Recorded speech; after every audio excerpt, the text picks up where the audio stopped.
Evaluación de las habilidades cognitivas. Las habilidades cognitivas son capacidades mentales importantes que nos permiten procesar información, aprender y adaptarnos a diversas situaciones. Escala de evaluación cognitiva de Montreal, MoCA. Esta prueba evalúa la función ejecutiva visoespacial, la identificación, la memoria, la atención, el lenguaje, la abstracción, el recuerdo y la orientación con un tiempo de aplicación máxima de 5 a 10 minutos. Mini Mental State Examination o mini examen de estado mental. El MMSE es una prueba escrita con una puntuación máxima de 30, en la que las puntuaciones inferiores indican problemas cognitivos más graves. La escala de inteligencia de Stanford, Binet. En el enfoque de Binet convergen diferentes modalidades de experimentalismo, de laboratorio, clínico, psicométrico y evolutivo. Es considerada una de las primeras pruebas de inteligencia desarrollada para evaluar a los niños. Escala de inteligencia de Wechsler. La batería de la prueba psicométrica que evalúa la inteligencia de los niños, como es la escala de inteligencia de Wechsler, especializada para niños, a diferencia la de adulto. Esta se la denomina WISC o WISCB. Test de símbolos y dígitos. Es una prueba cognitiva utilizada para evaluar la capacidad de la atención y memoria de trabajo en niños y adultos. D2 o test de atención. El D2 se desarrolló en un centro dedicado a la seguridad de las minas, industrias y transportes, dentro de una comisión técnica de control de Essen en Alemania. El primer objetivo era conseguir un instrumento para evaluar la eficacia de los conductores. La atención, concentración y velocidad perceptiva parecían ser las variables más esenciales para distinguir entre buenos y malos conductores. El test de percepción de diferencias o caras R consta de 60 elementos gráficos. Cada uno de ellos está formado por 3 dibujos esquemáticos de caras con la boca, cejas y pelo, representados con trazos elementales. 2 de las caras son iguales y la tarea consiste en determinar cuál es la diferente y tacharla. AGL o atención global local. Evalúa la rapidez y precisión perceptivas en una tarea que exige la distribución de la atención en 2 niveles de estímulo visual, global y local. Áreas cognitivas de procesos que se evalúan. La orientación permite establecer el nivel de conciencia y estado general de activación, pues se trata de la conciencia de sí mismo en relación con sus alrededores, motivos por lo que requiere de una confiable integración de la atención, percepción y memoria. Atención y concentración. En la evaluación de la integridad de las funciones cognitivas se debe establecer la habilidad del paciente para enfocar y sostener la atención antes de evaluar funciones más complejas como la memoria, el lenguaje o la capacidad de abstracción. Memoria. Es un mecanismo o proceso que permite conservar la información transmitida por una señal después de que se ha suspendido la acción de esta. Ha sido considerada como uno de los aspectos más importantes para la vida del ser humano. Funciones ejecutivas. Se ha postulado una propuesta que considera este constructo desde una perspectiva dicotomía, procesos fríos, identificados como procesos cognitivos, y procesos calientes, procesos que representan respuestas afectivas a situaciones que son significativas y que implican regulación de los afectos y de las emociones. Test sugeridos en el interior de un modelo teórico. Son diseñados para operacionalizar un proceso o constructo y se diferencian de los creados para tareas experimentales porque sus autores realizan los mismos estudios de validez y confiabilidad que tienen los test clásicos. El test para evaluar funciones ejecutivas. Para poder evaluar las diferentes funciones cognitivas que se engloban dentro de las funciones ejecutivas existen diferentes tipos de test. tales como el Wisconsin Car Sorting. Esta prueba valora la capacidad de la persona para formar conceptos, la flexibilidad cognitiva y la capacidad de mantener la atención. Es quizás la prueba más utilizada para evaluar las funciones ejecutivas. Torre de Londres es una tarea de planificación y resolución de problemas que, para ser resuelta de manera eficaz, implica la puesta en marcha de procesos como organización de la tarea, iniciar el plan y sostenerlo en la memoria durante su realización, inhibir posibles distractores y cambiar de estrategia de modo flexible que aquellos casos que sean necesarios. Proceso de calificación. De acuerdo al manual del examinador Tower of London, descrito por Coubertin y Silmer, se debe tener en cuenta las siguientes consideraciones al momento de calificar el test. Tenemos el número de movimientos, tiempo, intentos de corrección, secuencias de movimiento. En la interpretación de resultados tenemos la eficiencia de planificación, la flexibilidad cognitiva, el control inhibitorio, la velocidad de procesamiento. La torre de Hanoi es un instrumento que evalúa la capacidad de planificación en la resolución de problemas. El test de Stroop. Una de las tareas más clásicas de la evaluación de la inhibición de respuestas prepotentes es el test de Stroop, palabra-color, que se basa en el fenómeno de que evocar el nombre de colores de manchas coloreadas requiere más tiempo que leer palabras y se invierte aún más tiempo en nombrar el color cuando se encuentra coloreado. La tinta impresa, una palabra que es el nombre de un color diferente, o sea, no congruente. Trial Making Test se administra en dos partes, A y B. La parte A evalúa la velocidad de procesamiento cognitivo y la parte B evalúa la flexibilidad cognitiva y la capacidad para alternar entre conjuntos de tareas. Test de laberintos de Porteous.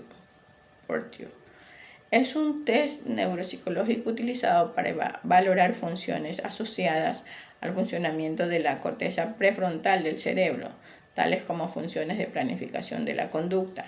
Este instrumento está formado por 12 laberintos de dificultad creciente y evalúa la actitud para formarse un plan de trabajo y control inhibitorio.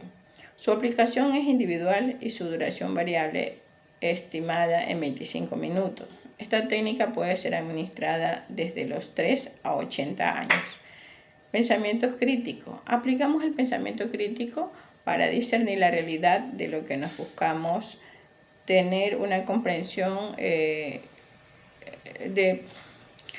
Aplicamos el pensamiento crítico para discernir la realidad de lo que nos dicen y percibimos, analizando los argumentos utilizados para expresar, aplicarla o explicarla.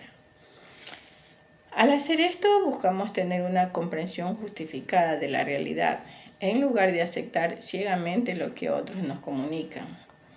¿Qué habilidades implican tener pensamientos críticos? Tenemos que las habilidades del razonamiento verbal y análisis del argumento, habilidades de comprobación de hipótesis, habilidades de probabilidad y de incertidumbre, habilidades de toma de decisiones y solución de problemas. Componentes del pensamiento crítico: capacidad de reflexión, flexibilidad, lógica y detección de sesgo, teoría de la mente, capacidad de dudar de las cosas, motivación y curiosidad. Tipos de pruebas para evaluar el pensamiento crítico. Tenemos las pruebas estandarizadas, que se caracterizan por utilizar preguntas de selección múltiple con una única respuesta o varias respuestas de acuerdo a las necesidades de la investigación. Por lo general, su objetivo es determinar resultados cuantitativos o determinar cuál o cuáles habilidades del pensamiento crítico prevalecen en porcentaje sobre los demás. Las pruebas no estandarizadas se pueden apoyar en procesos de escritura, se fundamentan en desarrollo de situaciones o problemas y pueden presentarse modificaciones durante el proceso de investigación. Test para evaluar pensamientos críticos. Tenemos el Watson-Glasser Critical Thinking Appraisal. Consta de 80 ítems de lectura que presentan problemas, afirmaciones, argumentos e interpretaciones, cada uno de los cuales requiere de la aplicación de habilidades de razonamiento analítico y contiene 5 subescalas. Una, inferencia, para medir la habilidad de discriminar los asuntos para encontrar la verdad. 2. Reconocimiento de supuestos, el cual mide la capacidad de establecer afirmaciones o negaciones de un proceso. 3. La deducción, la cual determina la habilidad para razonar deductivamente. 4. La interpretación, que mide la habilidad para determinar si las generalizaciones son válidas. 5. Evaluación de argumentos, que discrimina entre argumentos fuertes y débiles. El Cornell Critical Thinking Test. La prueba Cornell de pensamiento crítico está planteada en 2 niveles. El nivel X, que está dirigida a los grados 4 a 14, es decir, niños y jóvenes de entre 9 y 18 años de edad. Su estructura es de opinión múltiple, consta de 76 elementos que evalúan las siguientes habilidades. La inducción, credibilidad de una fuente, observación, semántica, deducción y la identificación de hipótesis.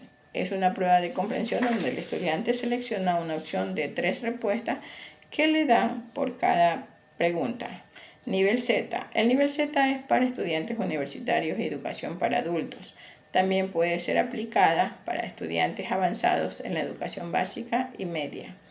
The Ennis-Wade Critical Thinking Easy Test. La prueba está dirigida al contexto universitario, puede ser utilizado como un material de enseñanza. Está diseñada para evaluar la capacidad de una persona para presentar y evaluar un argumento y formular un escrito, una dimensión creativa de las habilidades del pensamiento crítico. Habilidades que evalúa la prueba son las siguientes. Incorporar el punto de vista, identificar las razones, hipótesis y supuestos, ofrecer buenas razones, reconocimiento de otras posibilidades, presentar respuestas evitando la ambigüedad, la irrelevancia, la circulación, la reversión de una relación condicional, sobregeneralización, problemas de credibilidad, el uso de motivos de lenguaje para persuadir. California Critical Thinking Skin Test es una prueba diseñada para el contexto universitario de pregrado o posgrado y personas adultas a nivel de ejecutivos. Este objetivo es evaluar 5 habilidades cognitivas como se definen en la investigación Delphi: interpretación, análisis, evaluación, explicación de inferencia. Reporta 6 puntuaciones, una global de las habilidades cognitivas del pensamiento crítico y 5 subpuntuaciones. Halper Critical Thinking Assessment Using Everyday Situation. El HCTAES, test de Halpern, para la evaluación del pensamiento crítico mediante situaciones cotidianas, evalúa 5 habilidades del pensamiento crítico: comprobación de hipótesis, razonamiento verbal, análisis de argumentos, probabilidades e incertidumbre, y toma de decisiones y resolución de problemas, utilizando situaciones cotidianas como las que se pueden encontrar en un periódico o en una discusión cotidiana. Tema 5. El informe psicológico. El informe psicológico tiene como finalidad diagnosticar, condensar y resumir conclusiones referentes al objeto de estudio. ¿Qué no es un informe psicológico? Un diagnóstico médico, una opinión subjetiva, un informe informal, una simple descripción, una herramienta legal, una receta o prescripción. Importancia del informe psicológico. El informe psicológico es una herramienta fundamental en la práctica de la psicología, con múltiples aplicaciones y una gran importancia para los profesionales de la salud mental como para los pacientes. Algunas de las razones claves por las que el informe psicológico es importante son las siguientes: evaluación y diagnóstico, planificación del tratamiento, comunicación de otros profesionales, con documentación legal y educativa, seguimiento y reevaluación, empoderamiento del paciente. Tipos de informes psicológicos. El desarrollo de los informes psicológicos es un reflejo de un avance y progresos experimentados por las neurociencias desde el principio de los tiempos. Sus cimientos se remontan en el siglo XIX, cuando los primeros analistas de pruebas como Wilhelm Wundt y Francis Galton iniciaron esfuerzos eficaces para medir las capacidades mentales humanas. Entre los informes tenemos el informe de dirección o decisión. Estos informes están diseñados para ayudar a tomar decisiones específicas en función de los resultados de la evaluación. Pueden ser utilizados para formular recomendaciones sobre el tratamiento, la intervención o la selección de estrategias de manejo. Informe de mediación. El informe de mediación mental es una pieza clave del ciclo de evaluación cuando el objetivo fundamental es realizar una intercepción útil para generar cambios en el individuo. Informe de evaluación. En primer lugar, en el caso de que el motivo de la evaluación mental sea llegar a una conclusión, el proceso finalizará en la etapa 3, como se explica en el tema anterior: prueba de la hipótesis de la evaluación, planificación de un caso y comunicación de resultados, mediante la presentación del informe, ya sea de forma oral o escrita. El informe crítico. El campo de la neurociencia clínica y la neurociencia del bienestar general representa una especialización esencial y de creciente importancia en el ámbito académico y profesional para los graduados en neurociencia. El informe educativo. En el campo educativo, que cuenta con una larga trayectoria en la neurociencia y en el que los clínicos han estado involucrados desde los años 60, el último siglo, es habitual que los expertos realicen evaluaciones psicoeducativas. El informe de elección. Este principio, que enfatiza la asignación de roles y responsabilidades basados en las capacidades y competencias individuales, sigue siendo una regla fundamental en la medición y selección de personal en la actualidad. Informes de tráfico y bienestar. Estos documentos desempeñan un papel crucial en la regulación y control de diversas actividades que requieren evaluaciones psicofísicas rigurosas, tales como la obtención o renovación de permisos de conducir, la tenencia y uso de armas, la responsabilidad sobre animales potencialmente peligrosos y la posesión de embarcaciones deportivas. Informe pericial. Estos informes son esenciales en el contexto de la justicia y se extienden a una amplia gama de campos legales que podemos clasificar en las siguientes categorías: derecho común, derecho penal, derecho laboral, derecho estándar y derecho militar. Instrucciones para hacer un informe psicológico.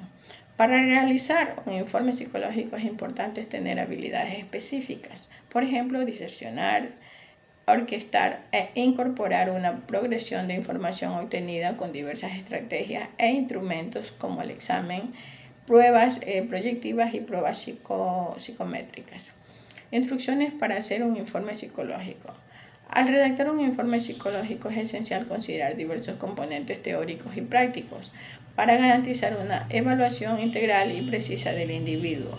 Estos componentes incluyen aspectos teóricos como la psicodinámica y la psicogénesis, así como la interpretación y aplicación de los resultados obtenidos durante la evaluación.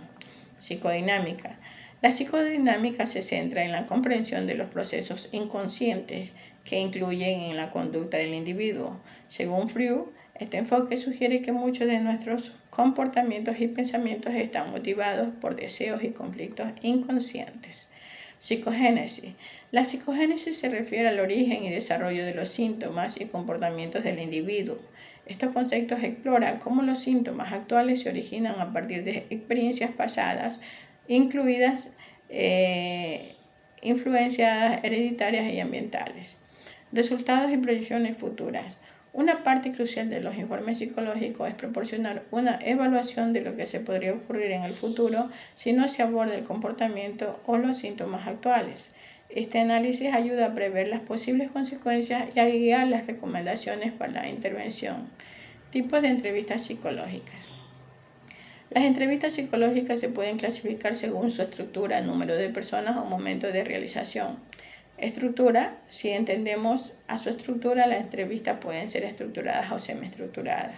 Número de personas. En función del número de personas, las entrevistas pueden ser clasificadas en individuales o grupales, con el objetivo de obtener datos cualitativos observando las interacciones que se dan entre las personas.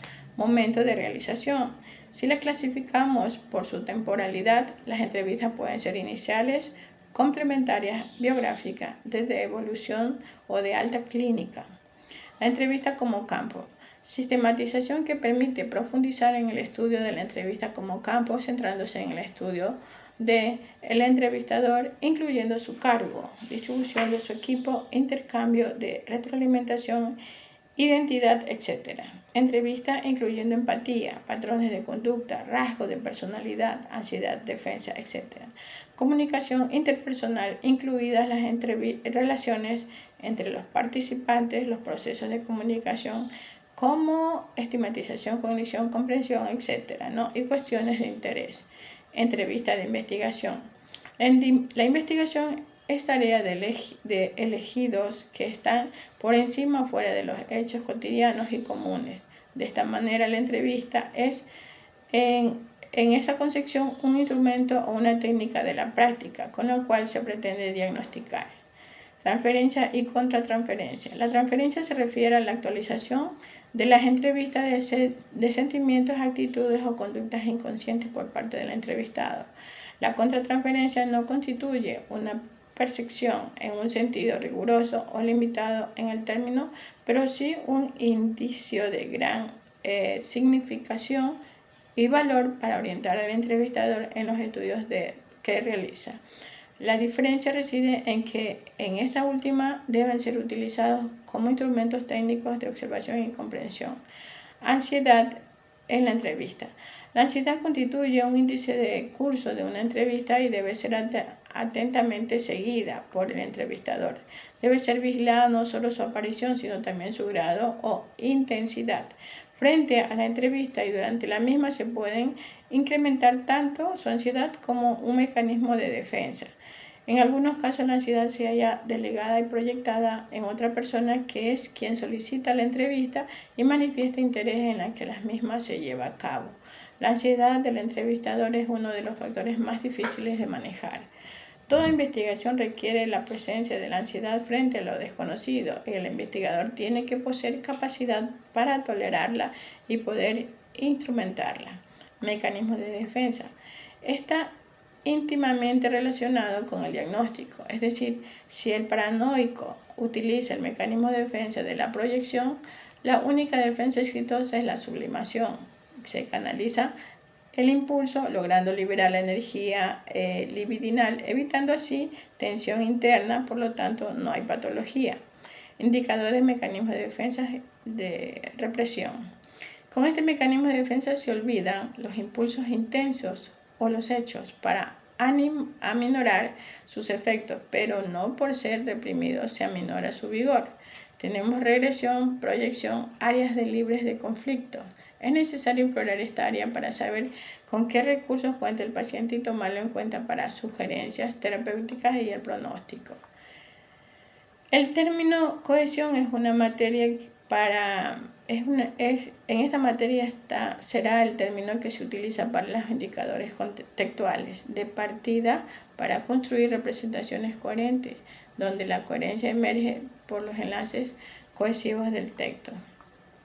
Los tipos de enlaces cohesivos más comunes son adición, oposición, causalidad, localización espacial y temporal, ordenación y organización del discurso. Circunloquio. El término circunloquio, según el Diccionario de la Lengua Española, es rodeo de palabras para dar a entender algo que hubiera podido expresarse más brevemente. En el marco de los informes psicológicos, evitar los circunloquios es indispensable para facilitar la comprensión del mensaje que se pretende transmitir, por ejemplo, para proporcionar una redacción clara y precisa del diagnóstico del paciente. Ejemplo de frase incorrecta. El paciente presenta un estado de ánimo donde prevalece una tristeza profunda, pérdida de interés en las actividades cotidianas, descuido del cuidado personal, inhibición de las funciones psíquicas, con posibilidad de desarrollar ideas suicidas. Ejemplo de frases correctas. El paciente presenta trastorno depresivo mayor. Uso del tiempo verbal. En el marco de redacción del informe psicológico es correcto cuando, según sus apartados, tiene en cuenta la narración oportuna en tiempo presente o en tiempo pasado. Calidad de redacción. Se apoya en 3 estrategias que pueden ser desarrolladas para ajustarse a los requisitos y estilo personal. Estas 3 estrategias son utilizar un boceto o esquema, leer y corregir el primer borrador, corregir el estilo del informe. Aspectos a considerar sobre la formación profesional del psicólogo y su relevancia en la evaluación psicológica y en la elaboración del informe. Debido a que el diagnóstico psicológico tiene consecuencias trascendentales para la vida de las personas y que esta responsabilidad recae en el profesional, es imprescindible que el profesionalista dedicado a esta labor cumpla con una serie de criterios básicos. Por ejemplo, expresar los resultados de una manera organizada, sintética e integrada. Incluir aquellos que se han comprendido en la persona y en un momento y contexto particular. Transmitir los descubrimientos fundamentales, las conclusiones y las recomendaciones pertinentes. Estar centrado en la persona evaluada y en la información que se obtuvo a través de las diversas técnicas e instrumentos psicológicos. Incluir solo la información precisa para cumplir con el propósito para el cual fue solicitada la evaluación. Exploración psicopatológica. Es un conjunto de pruebas psicométricas administradas a la persona que se está valorando para ayudar al especialista a determinar un diagnóstico. Esta exploración permite obtener información complementaria valiosa y en algunos casos son totalmente indispensables. Estos incluyen los factores cognitivos, neurológicos, de personalidad, diferentes patologías y actitudes de persona. Informe de la entrevista escolar. Dese Uday. El presente informe detalla los hallazgos obtenidos durante la entrevista escolar realizada al estudiante en el contexto de la evaluación llevada a cabo por el Departamento de Consejería Estudiantil. Datos generales del estudiante serían los nombres completos, edad, fecha de nacimiento, grado y sección, información de contacto de los padres o tutores. Motivo de la entrevista se llevó a cabo debido a razón principal de la convocatoria, observada por persona o entidad que realizó la observación. Observaciones iniciales. Durante la entrevista se observó que el estudiante mostró, etcétera, etcétera. Antecedentes académicos y conductuales. El historial académico del estudiante revela resumen de historia académico, por ejemplo, consistentemente buen desempeño, fluctuaciones en las calificaciones, entre otros. Evaluación psicológica y social. Un plan de intervención eficaz es crucial para abordar las necesidades específicas de un estudiante, basándose en los hallazgos obtenidos a partir de una evaluación detallada. Monitoreo continuo de rendimiento académico. También tenemos el apoyo psicológico, que es proveer, que son fundamentales para apoyar la salud mental y emocional del estudiante y deben ser cuidadosamente diseñadas para atender sus necesidades individuales. Tenemos la importancia de la comunicación y la colaboración. La comunicación y la colaboración continua entre padres y maestros y profesionales de apoyo es la piedra angular de un plan de intervención exitoso. Establecer un ambiente de confianza y cooperación mutua permite una mejor comprensión de las necesidades del estudiante y la implementación de estrategias coherentes y efectivas. Las estructuras del informe con los conceptos familiares. La elaboración de informes es una práctica esencial en diversos campos profesionales, especialmente en el ámbito educativo, psicológico y social. A continuación se detallan las estructuras típicas de los informes más comunes: evaluación psicoeducativa integral, fortalezas cognitivas, áreas de dificultad, contexto familiar y social, intervención académica, apoyo psicológico, involucramiento familiar, monitoreo y evaluación continua, implementación de actividades extracurriculares. Estructura de los informes. Tenemos datos personales y antecedentes familiares, información básica del estudiante, composición dinámica familiar, antecedentes de salud mental y problemas emocionales, situación psicoeconómica y cultural, evaluación inicial, evaluación cognitiva, evaluación emocional y conductual, evaluación social, etc. La evaluación y cierre deben incluir una reflexión sobre la colaboración entre todos los involucrados en el proceso de intervención. Es importante destacar las fortalezas y áreas de mejora en el trabajo conjunto, identificando oportunidades para fortalecer la cooperación y la comunicación en futuras intervenciones. Para esta reflexión ayuda a consolidar un enfoque cohesivo y coordinado, asegurando un apoyo integral y efectivo para el estudiante.